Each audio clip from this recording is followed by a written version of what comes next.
Hello friends, I hope you all are good, doing good, studying well. I am so happy कि आप काफ़ी सारे आप लोगों के डाउट्स क्लियर हो रहे हैं इंग्लिश के बारे में, इंग्लिश ग्रामर के बारे में। जो डर था मन में आपके, वो डर कम हो रहा है। कमेंट्स आ रहे हैं लोग बच्चों के कि सर जितना भी ग्रामर है एग्ज़ाम में वो आने वाला है, जो आप कवर कराओगे क्या? तो yes, I can give my word कि आपका जो भी ग्रामर एग्ज़ाम में आने वाला है, आपके बोर्ड का एग्ज़ाम तो सब का सब ग्रामर आपका कवर हो जाएगा। ठीक है, सो जितना भी टाइप्स है सब हमारे पास लिस्ट है उसका, जो एग्ज़ाम में आने वाला है और आएगा ही, वो सब आपका कवर अप कर देंगे। ठीक है, सो उसके बाद निश्चिंत रहिए। जो आपके पास वीडियो आए हैं अब तक के, उसका बस देखते रहिए, रिवाइज करते रहिए। ठीक है, so friends let's get started. आज हम लोग नेक्स्ट टाइप जो ग्रामर का लेने वाले हैं वो है फ्रेम WH टाइप क्वेश्चन। ये आप लोगों को एग्ज़ाम में आता है, राइट? और देखो कैसा है, आंसर लिखना आसान होता है कभी कभी, लेकिन उसका क्वेश्चन बनाना डिफ़िकल्ट होता है। लेकिन वो डिफ़िकल्ट काम जो है हम लोगों ने यहाँ पर काफ़ी ईजी करके दिया हुआ है आपके सामने। ओके, सो ज़्यादा डिफ़िकल्ट प्रोसेस में नहीं जाएंगे, ऐसे प्रोसेस सीखेंगे कि जिसकी वजह से आप लोग को एग्ज़ाम में इसके मार्क्स पक्का मिलेंगे। ठीक है, देखेंगे क्वेश्चन बनाने हैं तो आप लोगों को सबसे पहले क्वेश्चन वाले वर्ड्स पता होने चाहिए। ठीक है, आई नो कि आपको पता होंगे, फिर भी एक बार वापस से रिवाइज कर लेंगे। दोस्तों, व्हाट मतलब क्या, वेयर मतलब कहाँ, व्हेन मतलब कब, ये सारे वर्ड्स हैं। ठीक है, वो कौन, वूस किसका, वाई क्यों, वूम किसे। काफ़ी बार क्या होता है, हमने काफ़ी सारे बच्चों को देखा है कि जिनको ये वर्ड्स नहीं पता होते हैं, उस पर मिस्टेक होती है बच्चों की। इसलिए don't take it for granted, इसको सीरियसली देखो। हाउ ऑफन कितनी बार, अभी कितनी बार के लिए बच्चे अक्सर लिखते हैं how many times, but actually कितनी बार के लिए वर्ड है how often. How often do you go to village, तुम कितनी बार गांव जाते हो। ठीक है, तो फिर हाउ ऑफन मतलब कितनी बार। किसका घर कितना दूर है, तुम्हारा घर कितना दूर है यहाँ से, तो हाउ फार आपको लिखना होगा वहाँ पर। कितना समय लगेगा, लेक्चर कितना समय चलेगा, how long will the lecture last. How long मतलब कितना समय। ठीक है, हाउ मेनी टाइम्स नहीं बोला मैंने, ऐसे भी बच्चे देखे हैं रति महारथी को जो कितना समय के लिए हाउ मेनी टाइम्स बोल देते हैं, जबकि होना चाहिए हाउ लॉन्ग, कितना समय। कहते हैं ना मीटिंग खत्म हो गई, हाँ खत्म हो गई। कितना समय मीटिंग चली, how long did the meeting last. How long कहा ना, मतलब क्या है, कितना समय। ठीक है, मतलब अच्छा कहना, आप लोग को मैंने लिख कर दिया। ठीक है, हाउ लॉन्ग कितना समय, हाउ मच मतलब कितना, और हाउ मेनी मतलब कितने। फर्क देखो क्या है। अच्छा, तुम्हें गेहूं चाहिए क्या, कितना गेहूं चाहिए, हाउ मच। अच्छा, चावल चाहिए, कितना चावल चाहिए, हाउ मच। ठीक है, कितना। और हाउ मेनी मतलब कितने, यहाँ पे लिखा है देखो, हाउ मतलब कितना, जिसको हम 1 2 3 करके नहीं गिन सकते, which can not be counted in 1 2 3 numbers. ठीक है, जैसे कि गेहूं, शक्कर, दूध, पेट्रोल, ये सब चीज़ें। ओके, और हाउ मतलब कितने, कितने लोग थे, कितने आम है, कितने तुम्हारे दोस्त आएंगे। ठीक है, तो फिर उससे में हाउ मेनी, तो फिर वहाँ पर 1 2 3 करके हम इसको काउंट कर सकते हैं। इसे 1 2 3 करके नहीं काउंट कर सकते हैं, इसे काउंट कर सकते हैं। जब हम बात कर रहे हैं पेट्रोल, डीजल, केरोसिन, दूध, गेहूं, ज्वार, बाजरा, जिसको हम लोग 1 2 3 करके काउंट नहीं कर सकते हैं, उस समय बोलना है हाउ मच। ठीक है, कितनी शक्कर बची हुई है, how much sugar is left. ठीक है, और जब लोग जिसको हम 1 2 3 काउंट कर सकते हैं, वहाँ पे आप लोग को बोलना है हाउ मेनी। थोड़ा डिफरेंस है, देखो कितना और कितने। ओके, फॉर वुम किसके लिए, एट वुम किसके पास, विथ वुम किसके साथ, बाय वुम किसके द्वारा, अबाउट वुम किसके बारे में, फ्रॉम वुम किसके पास से, at whom at what time कितने बजे, फॉर वॉट किस लिए, हाउ टॉल कितना ऊंचा। ये सारे WH वर्ड से आप लोगों को पता होने चाहिए। ठीक है, क्योंकि इसमें गलती होती है अक्सर। अब देखो, हम WH क्वेश्चन को 2 टाइप में डिवाइड करेंगे। हमारा वही टाइप फिक्स कौन सा वाला, एक तो वो जिसमें आप लोगों को हेल्पिंग ऑफ दिखाई दे रहा है, तो उसके लिए ये फॉर्मूला होगा, और दूसरा वो है जिसमें हेल्पिंग ऑफ नहीं होगा, तो उसके लिए ये दूसरा फॉर्मूला है। ठीक है, बस ये फॉर्मूला लर्न करो, आपका आंसर जाएगा करेक्ट। अब देखो क्वेश्चन में अगर हेल्पिंग ऑफ होगा तो फिर ये फॉर्मूला फॉलो करो। ठीक है, देखो फॉर्मूला क्या कह रहा है, फॉर्मूला कह रहा है अगर हेल्पिंग ऑफ होगा तो फिर हम लोग इस तरह से जाएंगे। फॉर्मूला कह रहा है WH वर्ड लिखो, तो इसमें से कुछ तो एक लिखेंगे हम लोग। उसके बाद में हेल्पिंग ऑफ लिखो, जो क्वेश्चन में दिया रहेगा वही लिख देंगे हम लोग। फिर बाद में सब्जेक्ट लिखना होगा, सब्जेक्ट क्या है वो लिख देंगे, फिर बाद में वर्ब और एक्स्ट्रा, जो वर्ब दिया रहेगा वैसे ही लिख दो, उसमें चेंज मत करो कुछ भी, फिर एंड में क्वेश्चन मार्क आना चाहिए, ठीक है। अभी आपको एग्जाम्पल देखो, पहले समझो आपको एग्जाम्पल क्वेश्चन ऐसा आएगा, क्या, his mother has gone to the village, उसकी माँ गाँव गई है, ओके। और वो लोग इसमें से किसी एक वर्ड को ऐसे अंडरलाइन करके देंगे, अंडरलाइन करेंगे और कहेंगे कि ऐसा क्वेश्चन बनाओ कि उस क्वेश्चन का आंसर या अंडरलाइन किया हुआ वर्ड आएगा, ठीक है। अब यहाँ पे अंडरलाइन कहाँ पे किया हुआ है, to the village, his mother has gone to the village, यहाँ पे अंडरलाइन किया हुआ है टू द विलेज को। तो ऐसा क्वेश्चन पूछो, ऐसा क्वेश्चन बनाओ कि आंसर मैं कह दूंगा टू द विलेज, उसकी मम्मी गांव गई है, उसकी मम्मी कहाँ गई है, तो कहाँ गई का आंसर क्या आएगा, टू द विलेज, ठीक है। तो कहाँ के लिए कौन सा वर्ड है इंग्लिश में, वेयर, कहाँ के लिए कौन सा वर्ड इंग्लिश में, वेयर, देखो है ना। तब हमने WH वर्ड कौन सा निकाला ढूंढकर, वेयर, तो यहाँ पे वेयर आ गया, ठीक है। फिर फॉर्मूला क्या बोल रहा है, हेल्पिंग वर्ब लिखो, हेल्पिंग वर्ब कौन सा भाई यहाँ पर, हैज, वो लिख दिया। फिर सब्जेक्ट लिखो जो स्टार्टिंग में होगा, सब्जेक्ट कौन है, his mother, where has his mother, फिर बाद में वर्ब, वर्ब कौन सा है इसमें, gone, where has his mother gone. जो पार्ट अंडरलाइन किया हुआ है वो लिखना नहीं है, उसके वजह तो हमने यहाँ पे लिख दिया वेयर, ठीक है। और याद से एंड में क्वेश्चन मार्क चाहिए ही चाहिए, if you don't put question mark at the end you will lose the mark, and में क्वेश्चन मार्क डालना ही होगा, तब जाकर आपका क्वेश्चन पूरा बन जाता है, ठीक है दोस्तों। तो इसका मीनिंग क्या हो गया, उसकी माँ कहाँ गई है, ओके। चलो नेक्स्ट सेंटेंस देखो क्या है अभी यहाँ पर, दे विल कम टुमारो, वो लोग कल आएंगे, ठीक है। अब ऐसा देखो अंडरलाइन कहाँ पे किया हुआ है उन्होंने, अंडरलाइन यहाँ पे किया हुआ है टुमारो को। अब वो चाहते हैं कि क्वेश्चन ऐसा बनाओ कि जवाब में आएगा टुमारो, वो लोग कल आएंगे, वो लोग कब आएंगे, कब आएंगे तो कल आएंगे, तो मतलब क्वेश्चन क्या बन गया, कब। तो WH वर्ड यहाँ पे देखो फॉर्मूला क्या बोल रहा है, WH वर्ड लिखो, WH वर्ड हमने कब लिखा, कब के लिए वर्ड है व्हेन। फिर बाद में फॉर्मूला कह रहा है हेल्पिंग वर्ब लिखो, हेल्पिंग वर्ब कौन सा है, विल, व्हेन विल। फिर लिखो सब्जेक्ट, सब्जेक्ट कौन है, दे लिख दिया। फिर लिखो वर्ब, वर्ब कौन सा है, come, when will they come, end में आ गया क्वेश्चन मार्क, ठीक है। इसका मीनिंग होता है वो लोग कल आएंगे, इसका मीनिंग होगा वो लोग कब आएंगे, ठीक है। Geeta had gone to Pune to meet her sister, Geeta Pune गई थी अपनी सिस्टर को मिलने के लिए।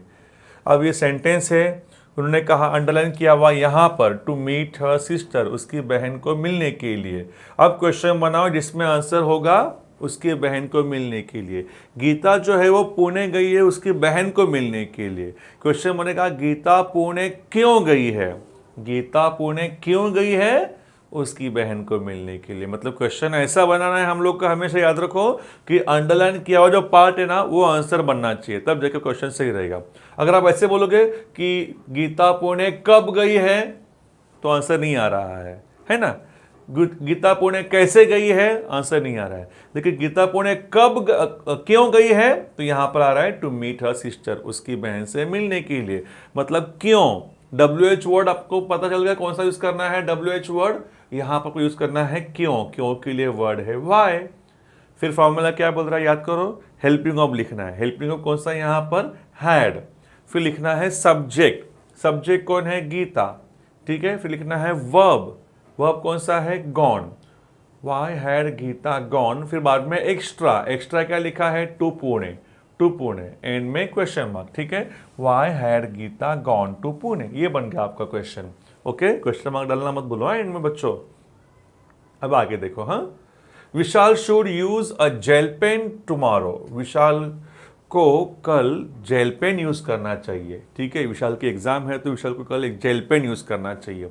आप देखो क्या कहाँ पे अंडरलाइन किया हुआ है, अंडरलाइन किया है देखो यहाँ पर, अ जेल पेन, ठीक है। अब विशाल को कल जेल पेन यूज करना चाहिए, विशाल को कल क्या यूज करना चाहिए, क्वेश्चन क्या बनेगा, विशाल को कल क्या यूज करना चाहिए। तो आप क्या बोलोगे answer, gel pen.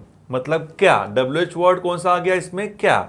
WH word क्या के उसके लिए आएगा व्हाट, ये पता चल गया। फॉर्मूला याद करो, फॉर्मूला क्या था, हाँ, हेल्पिंग वर्ब, हेल्पिंग इसमें कौन सा है भाई, हेल्पिंग वर्ब शुड, ओके। फिर फॉर्मूला क्या कर रहा था, लिखना आपको सब्जेक्ट, सब्जेक्ट कौन है, विशाल, ठीक है। फिर बाद में लिखना था वर्ब, जैसे का तैसा, क्या है वैसे वर्ब, यूज, वो लिख दें यहाँ पर। फिर बाद में रिमेनिंग सेंटेंस था फॉर्मूले में, बोलो क्या रिमेनिंग सेंटेंस है, टुमारो, वो लिख दिया। ठीक है, याद रखो जो पार्ट अंडरलाइन किया रहेगा उसको लिखना नहीं है, उसके बदले आपने ये लिख दिया ना व्हाट। ठीक है, तो विशाल को कल जेल पेन यूज करना चाहिए। क्वेश्चन क्या बन गया, विशाल को कल क्या यूज करना चाहिए, what should Vishal use tomorrow. अब ये देखो, Umesh has bot a gift for his mother, Umesh ने उसके मम्मी के लिए गिफ्ट खरीदा है। ठीक है, अभी ये जो है इसमें आपको देखो क्या किया हुआ है, कहाँ पे अंडरलाइन किया हुआ है, अंडरलाइन किया हुआ है हिज मदर। ठीक है, अगर आपको क्वेश्चन बनाना है कि क्वेश्चन ऐसा बनाओ कि जवाब आना चाहिए उसकी मम्मी के लिए। विशाल ने उसके मम्मी के लिए गिफ्ट खरीदा है। क्वेश्चन बनाओ, क्वेश्चन क्या बनेगा, किसके लिए, है ना, किसके लिए खरीदा है, उसकी मम्मी के लिए। मतलब जवाब आ गया, तो आपको WH वर्ड पता चल गया, कौन सा आएगा, किसके लिए। अगर मैं ऐसे कहूँ तो विशाल ने गिफ्ट खरीदा है, अगर यहाँ पे होता ना कल खरीदा है, तो फिर यहाँ पर होता कब खरीदा है। लेकिन यहाँ पर सेंटेंस क्या है, Umesh has bot a gift for his mother, Umesh ने अपनी मम्मी के लिए गिफ्ट खरीदा है ना, तो फिर किसके लिए। मेन कैसा है ना, एक्चुअली बच्चों ने कहा गलती होती है WH वर्ड पहचानने में। बच्चे को समझ नहीं पता कि यहाँ पे कौन सा लिखना है करके, कब लिखना है, क्या लिखना है, कब, क्या, किसे, कौन, किसका, किसके लिए, तो वो इंपॉर्टेंट होता है। तो देखो यहाँ पे अंडरलाइन किया था हिज मदर, उसकी मम्मी के लिए, तो पता चल गया आपको यहाँ पर किसके लिए यूज करना है। तो किसके लिए के लिए कौन सा वर्ड है, फॉर वूम। कौन सा वर्ड है यहाँ पर, फॉर वूम। देखो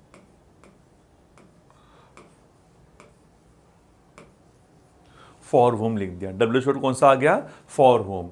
अब बता फॉर्मूला क्या कह रहा है, हेल्पिंग ऑब लिखो। हेल्पिंग ऑब इसमें दिख रहा है क्या, हाँ दिख रहा है, कौन सा वाला, हैज। फिर लिखना है आपको सब्जेक्ट, सब्जेक्ट क्या है, उमेश।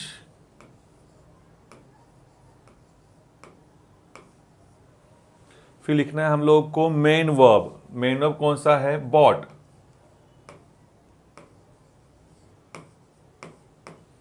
फिर बाद में रिमेनिंग पार्ट क्या बचा हुआ है, अ गिफ्ट। फॉर लिखूंगा नहीं मैं क्योंकि पहले से ही फॉर लिखा हुआ है ना। ठीक है, for whom has Umesh bought a gift.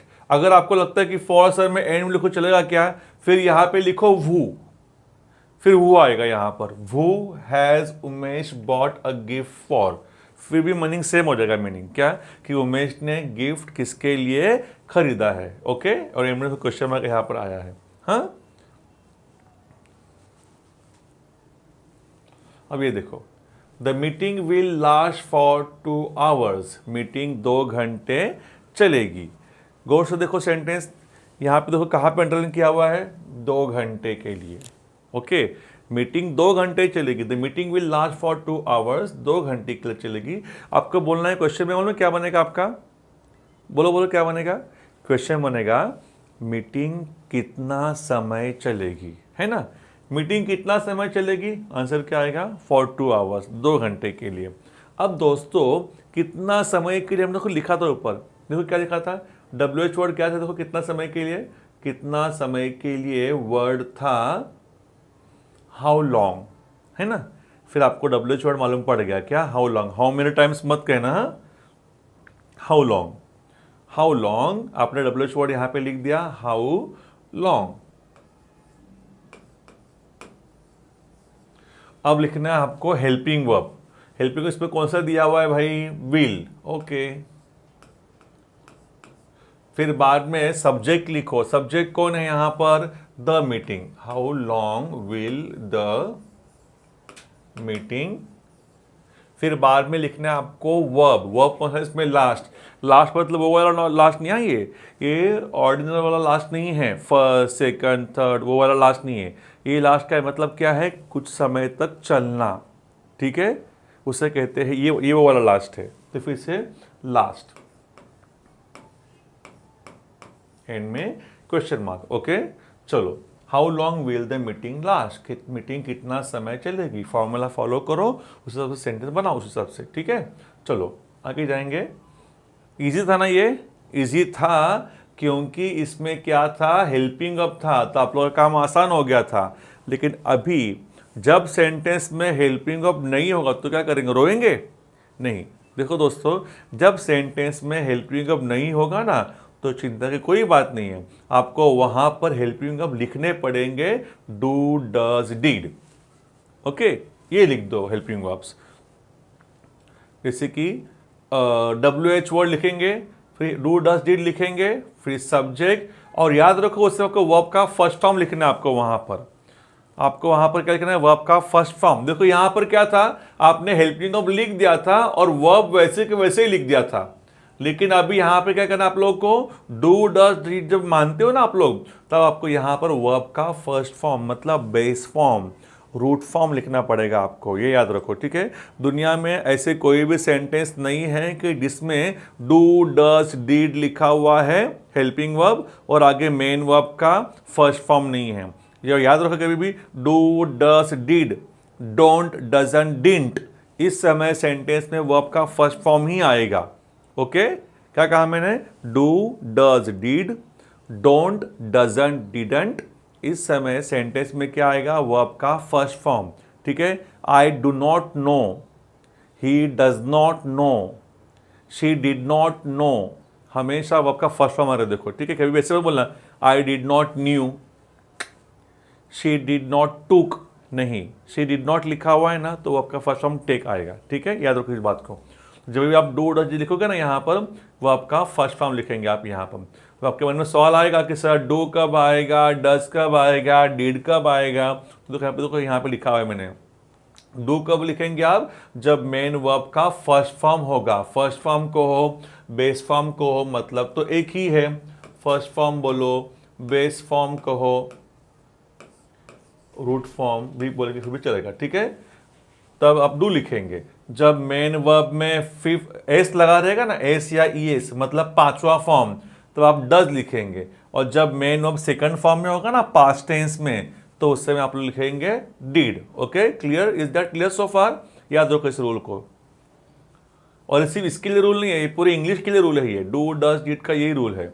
चलो अब एग्जाम्पल देखो यहाँ पर, Dilip suggested an idea, Dilip ने एक आइडिया सजेस्ट किया, ठीक है। अब क्वेश्चन ऐसा बनाओ कि आंसर आएगा एन आइडिया। तो क्वेश्चन क्या बनेगा, दिलीप ने क्या सजेस्ट किया, है ना, क्या। तो आप लोग WH वर्ड फटाक से पहचान लिया आपने कि इसमें क्या आएगा। तो क्या के लिए कौन सा वर्ड इंग्लिश में, व्हाट, लिख दिया।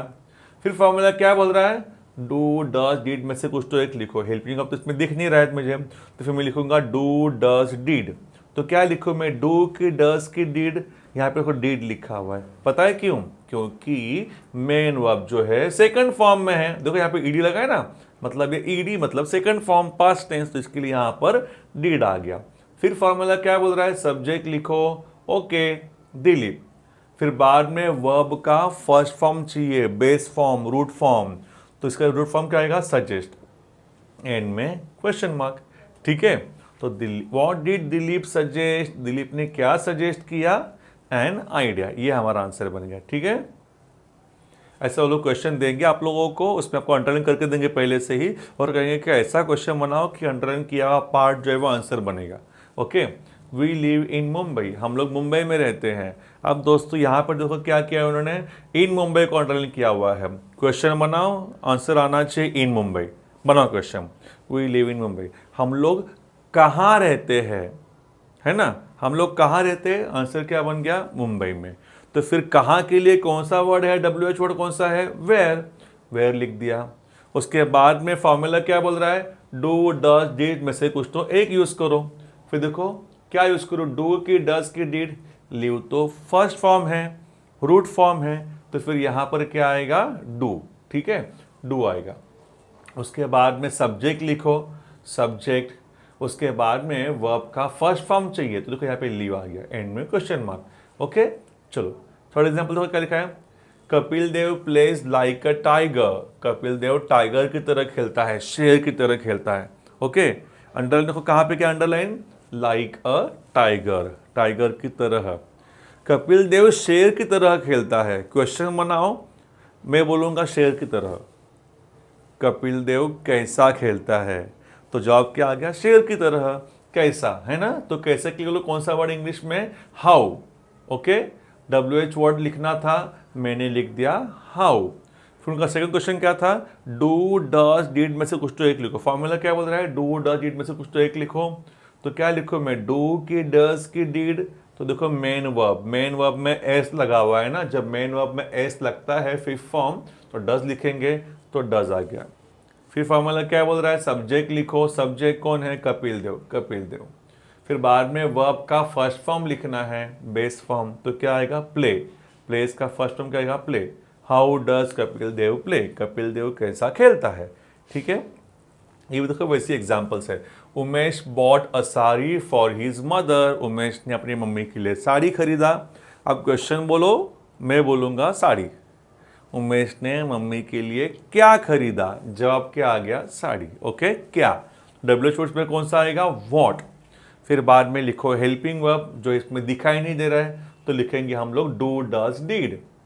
तो डू लिखो कि डज लिखो कि डीड लिखो, देखो WH वर्ड लिख दो, वॉट लिखा, डू डज डीड में से कुछ तो एक लिखो। तो क्या लिखो मैं यहाँ पर, बॉट। बॉट तो सेकंड फॉर्म है, पास्ट टेंस, तो फिर उससे यहाँ पे क्या आएगा, देखो ना, सेकंड फॉर्म पास्ट टेंस के टाइम पर क्या आता है, डीड। तो डीड लिख दिया, वॉट डीड। फिर फॉर्मूला क्या बोल रहा है, सब्जेक्ट लिखो, सब्जेक्ट कौन है, उमेश, वो ही लिख दिया।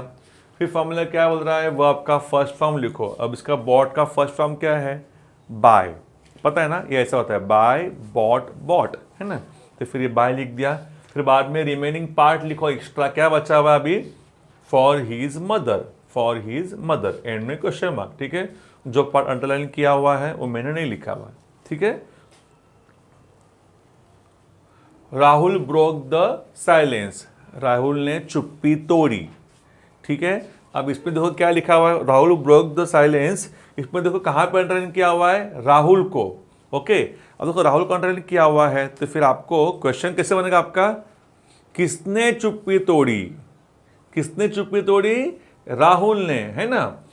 तो फिर अभी यहां पर आपका WH वर्ड कौन सा आएगा, वो। लेकिन याद रखो, जब कभी भी आप सब्जेक्ट में जब अंडरलाइन किया रहेगा ना, तो आपको वहां पे वो लिखना है, और उसके बाद में आपको हेल्पिंग वर्ब लिखने की जरूरत नहीं है, डायरेक्ट लिख दो, वो ब्रोक द साइलेंस। ठीक है, क्या कहा मैंने, जब कभी भी उन्होंने अंडरलाइन यहां कहीं नहीं किया, डायरेक्ट सब्जेक्ट को अंडरलाइन किया हुआ है, तब आप लोगों को हेल्पिंग वर्ब के चक्कर में पढ़ने की ज़रूरत नहीं है। जो सेंटेंस उसके बदले वो लिख दो, आएगा सेंटेंस वैसे के वैसे लिख दो। ठीक है, अक्सर आपको ये ऐसे क्वेश्चन ऐसे आएगा तो इसका जवाब ये आ सकता है। ओके, क्योंकि इसमें आपके सब्जेक्ट को अंडर लिखा है ना, इसलिए।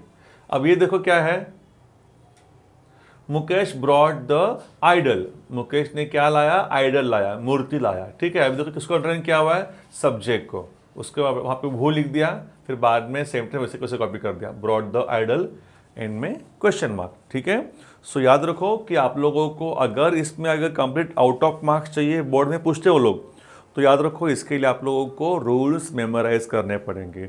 रूल्स एक बार नज़र पे डाल दो हमेशा के लिए, आपके इसमें मार्क्स पक्के हैं आउट ऑफ। ठीक है, I give you my word. Friends, video देखते रहो, बार बार रिवाइज करते रहो, कोई भी आपके मार्क्स हाफ मार्क्स आपको कोई काटेगा नहीं एग्जाम में। ठीक है, all the best, take care.